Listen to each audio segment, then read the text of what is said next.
This is not a drill. This is not a drill. The Chronicles is real.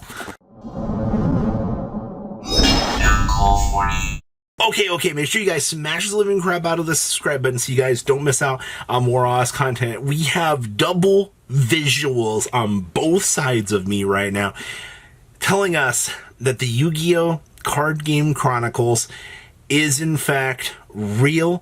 This is not a drill, everybody. And I believed, I knew it. I knew that Konami was going to do something with this, and they actually did. Now, to my understanding, this is going to be a short YouTube series that is going to be releasing in April out here, according to what they were putting together on Twitter, which is fine. There's nothing really too crazy to really say about that. I don't know how long these episodes are going to be, nor are we expecting, anything too crazy with this. But yes, this is going to release on 4/24. It's the Yu-Gi-Oh! OCG channel that's going to have it, which means we'll probably see a translation to this, but it's promotional short animes for this. So the fact that they went and made posters for these is like super outstandingly crazy. Now, what I'm curious about here is, one, when you say a short anime, you already produced clips for these. You showed us last year that we had something in the works for this. Are these going to be the equivalent to what Pokemon was doing out here with these shorts, where you had those, what was it? I think Pokemon does like 10 to 15 minute episodes.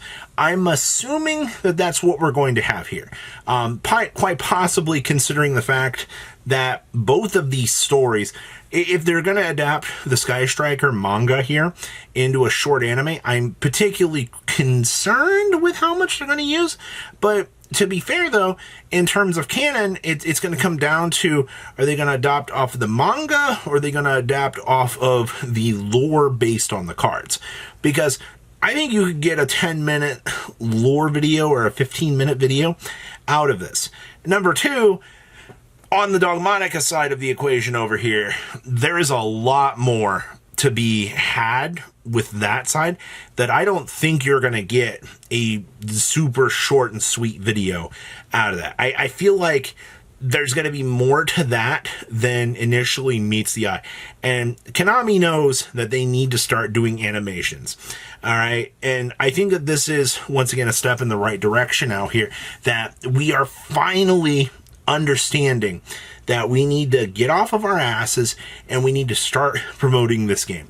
All right, you have been telling us for the last couple years out here, when you started doing the Art of the Monster series, and then when you released this 25th series out here and said, hey, we understand that, we need anime. We need to be able to promote this stuff. We need to be able to get new players into the game, and we need to get them excited. So now on the YouTube channel, if Konami is animating Ray and Rose's bout out here, then maybe people are going to see that and they're going to go, holy shit, I can play this. Because now more so than ever, you have players that are turning to Master Duel and looking at playing the game. Now when they see an animation of these characters battling it out, suddenly they want to play Sky Striker out here, and it's suddenly going to get them interested in playing the game.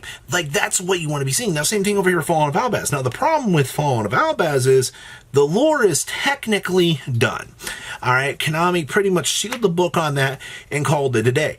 I am kind of curious, however, that they did make that Fallen of Albaz special collection a little while back. I am wondering if Konami is going to continue that lore out here with the possibility of some continuation. I would not be surprised to see that being a thing right now. Because, if you're making these lore videos and you're promoting these, then wouldn't you want to release new cards alongside of these to boost up the people wanting to get these? Or maybe these could very well be the next Tactical Tri-3 decks. I would not be surprised to see that either. There is going to be, I don't know if you can tell, but like the excitement that I have that they're actually doing the Chronicles. I didn't actually expect to see this until 2026 out here. I expected that this was going to be just kind of, here's a little bit more of an animation series. Here's what we can do, they give us another teaser trailer this year, and it would be just that. But no, they went way further in, and they actually committed with the hard key visuals out here. And it only took them the additional year to be promoting this, which is fine. All right, but once again, you got to remember, we're not going to see this until April, so you're another 4 months away. In terms of these two being chosen, I know the Sky Striker's not the most beloved lore in the world. A lot of people are genuinely kind of over it.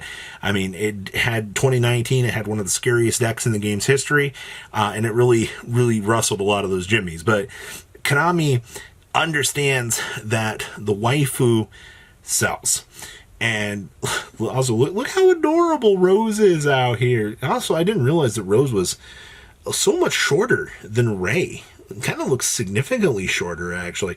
The hat doesn't even help with that. That's actually something kind of cool. And also, just the full detail over here on this whole picture that we have with the whole Fallen of Albaz lore.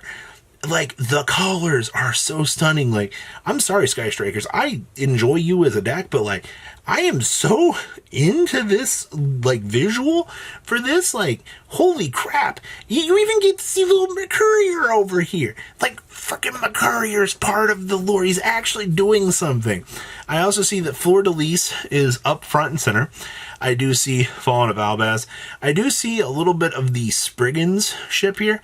I am kind of wondering, based on this visual, if we're only going to get like the beginning of the story, because this is kind of where I was like, if this is going to be like shorts for this, if they're only going to show like the beginning of this and then break it up, does that mean, we're going to have to wait until 8 months later in the year to see the other visual to that? Because if this is going to be, I'm assuming that we're going to have more than just the two this year.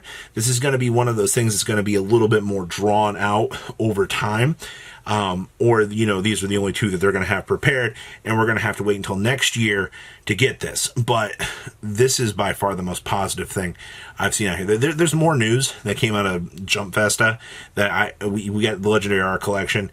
I believe we got a little bit of info heading on into Nines as well. But this is what the Yu-Gi-Oh! TCG player base has been waiting for. We wanted stories of the monsters.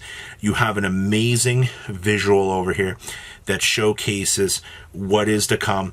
And I got to clap for you, Konami.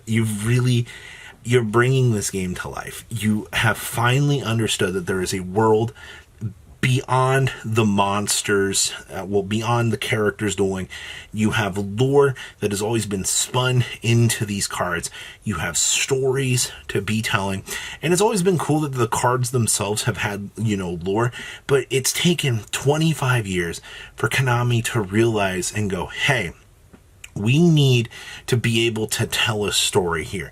These cards have stories that they want to tell to the player base, And, I think really people started to get this around the Lightsworn era back in like 2008, 2009. We had Dark Arm Dragon, and you started to see more of these stories kind of unfold. You're like, hey, what's going on with the Lightsworn out here?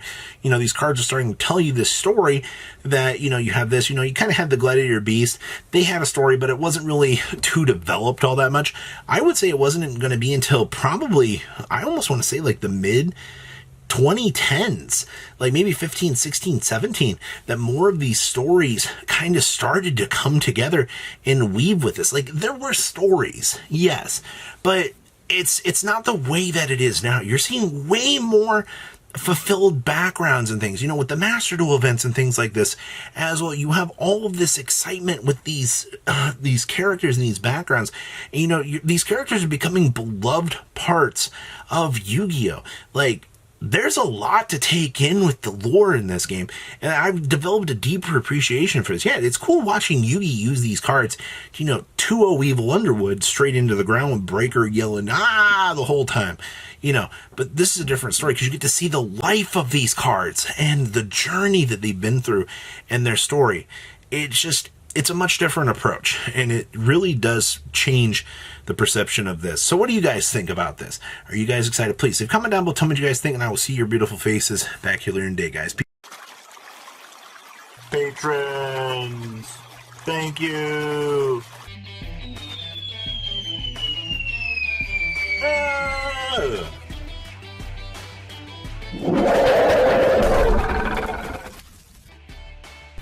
Thank you so much for watching. Check out these other videos.